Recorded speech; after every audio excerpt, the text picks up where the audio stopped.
birthday, sir. Today, we're going to give you some gifts.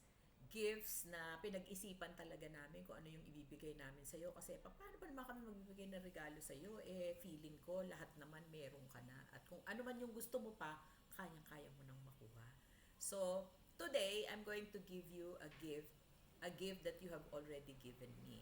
At ito yon. Wait lang ah.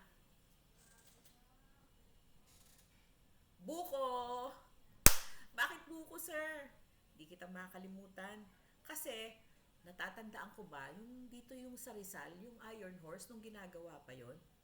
Itong si Ed Tombo, siya yung naatasan mong magbantay during the construction tsaka sa clearing. Somewhere in that area, merong 3 yatang puno ng buko doon na hitik sa bunga. At sabi ni Ed Tombo, sir, anong gagawin natin dyan sa puno? Nasa gitnaan. Sabi mo, hayaan mo lang kasi napapakinabangan yung buko, makakain pa ng mga tao. And then several days later, eto na naman, dating siya. Sabi niya, sir, merong natamaan ng buko sa ulo. Ano kayang gagawin natin doon? Patatanggal ko na yon. Sabi mo, hindi. Pagawa ka ng pansalo, yung bakal na pansalo sa mga buko. Kasi sabi mo, saluhin natin yung mga buko kasi pakikinabangan pa yun. Makakain pa ng mga tao. Yun nga lang, syempre, nung nabuo na yung buong Iron Horse, yung restaurant, hindi talaga bagay sa aesthetic. Yung merong 3 bukong nakatayo sa gitna. So sabi mo, I think it's about time. Sige, pwede nang tanggalin yung buko. For me, hindi ko yun makakalimutan because for me, that reflects who you are.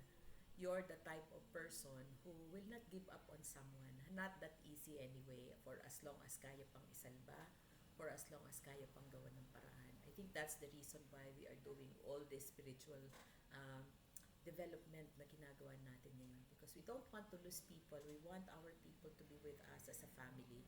Although, talagang dadating ang panahon na kailangan tayong maghiwalay. And I was one of those also who had to leave for a little bit.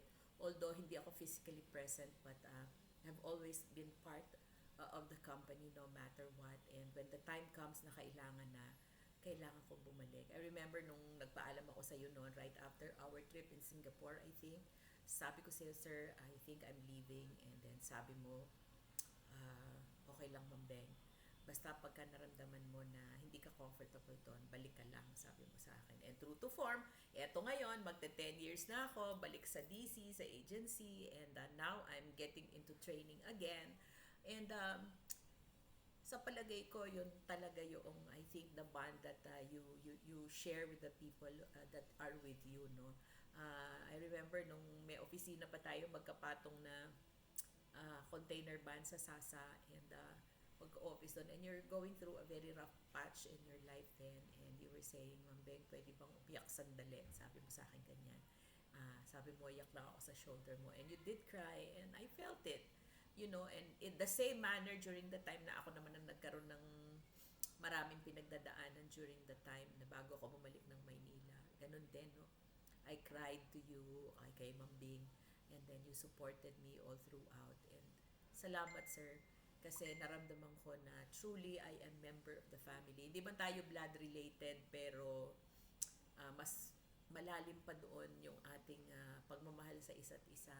And because of that, I thank you very much for all the opportunities na ibinigay mo sa akin, at salamat sa pagtitiwala. Mahal kita, alam mo ba? Happy birthday, sir, on your 70th. God bless you and may all the desires of your heart na papayagan ng Panginoon na mangyari. I will be there to be part of it if you need me, and I will support you. I love you very much. Happy birthday!